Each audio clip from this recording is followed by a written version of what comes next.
All right, today we're going to continue our discussion on using prime factorizations. More importantly, we're going to show how you can use the prime factorization to find the greatest common factor and least common multiple. Yesterday we talked about how you could use the prime factorization to find other factors of a number and how to find the prime factorization. Today we're going to extend that and show you how you can use that to find the greatest common factor and least common multiple. All right, so let's take a look at this problem. It says Sasha and Derek are looking for the greatest common factor of 24 and 60. Sasha likes using lists to find common factors. Derek prefers using the prime factorization. So Sasha makes a list of all of the factors for that number. Okay, lists all of the factors here for 24, all of them for 60, and then what you do is you would compare the common ones. So they have a 1, 2, 3, a 4, a 6, and a 12 in common. Okay, and because all of the because the 12 is the biggest one, it's going to be the greatest common factor for 24 and 60. Derek, however, he likes to use the prime factorization. So he made a factor tree and then writes out the prime factorization in expanded form. Okay, and then he finds the longest factor string that both numbers have in common.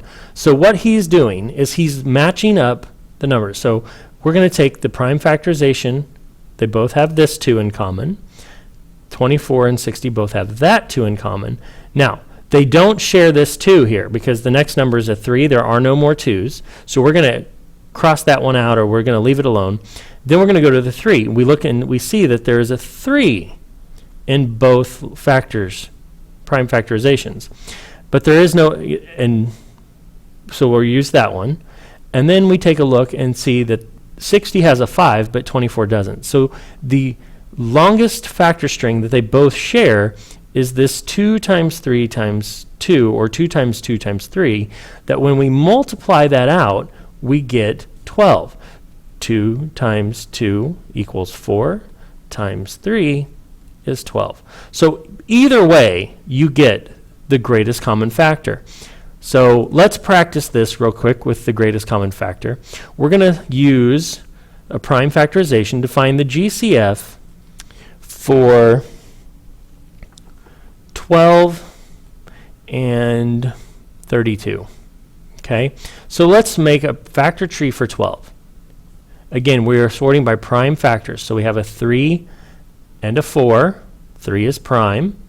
And 2 times 2 would equal 4. And the 2's are prime. So we're going to write this out expanded. 2 times 2 times 3. All right, now for 32, we have 2 times 16. The 2 is prime. 2 times 8, the 2 is prime. 2 times 4, and then 2 times 2 would equal 4.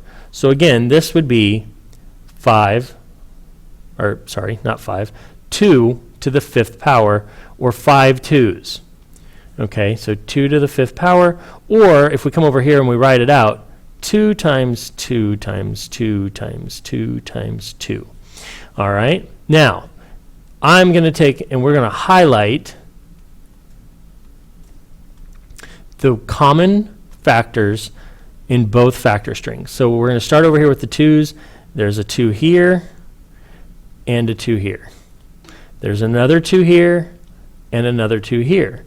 And then we get to a 3, and there's no 3's in the factor string for 32, and there are no more 2's in the factor string for 12. So that means that the greatest common factor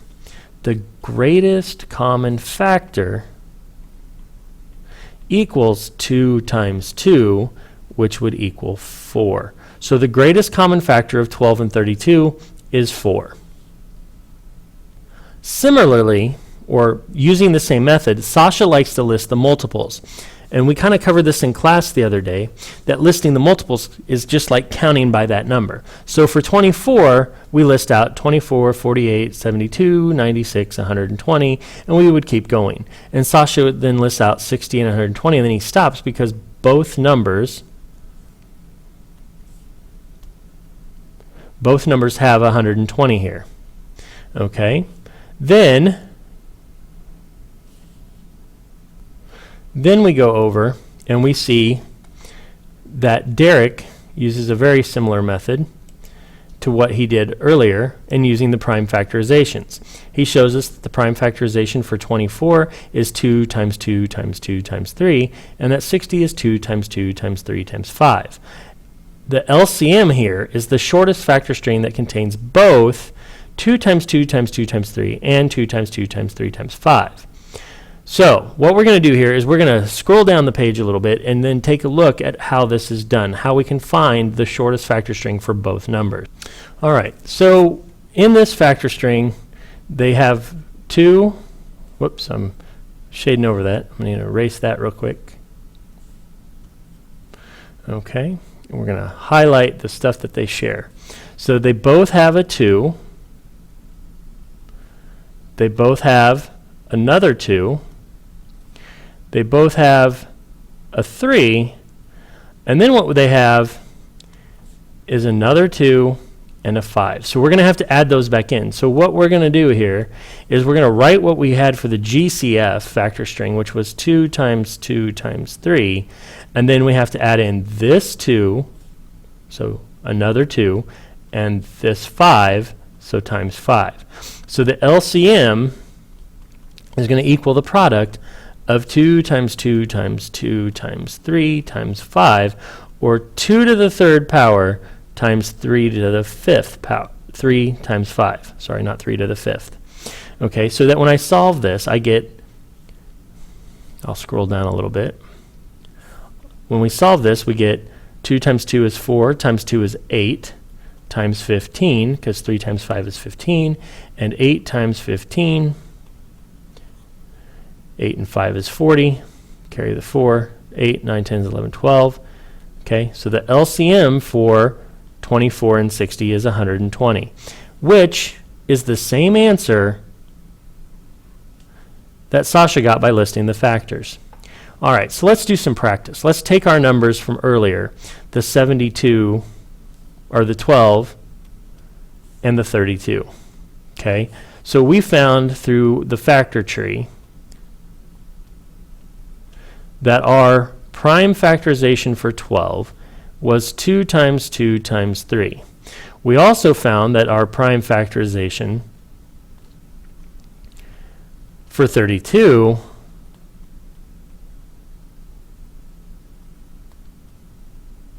was 2 to the fifth power, or 5 2s. So we have 2 times 2 times 2 times 2 times 2.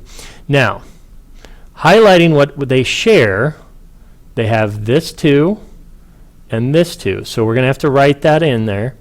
Okay, we're going to write that. So they, for the LCM, it's going to equal 2 times 2, but then we also have to add in these other 3 2s.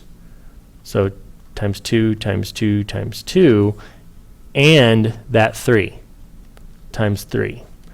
Okay, so what we get here is really 2 times 2 is 4, times 2 is 8, times 2 is 16, times 2 is 32, times 3. So we're looking for a number that is 32 times 3, which is going to be 96. So the least common multiple for 12 and 24, or 12 and 32, is 96.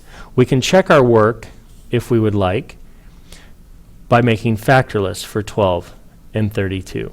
So 12, 24, 36, 48, 60, 72, 84, 96, and for 32 we have 32, 64, and 96. So again, we can see that 96 is going to be the smallest number, the smallest multiple that they both share. All right, I know this video is long and I apologize. Before coming to class tomorrow, you need to solve problem A from page 50 in your spiral. Thank you.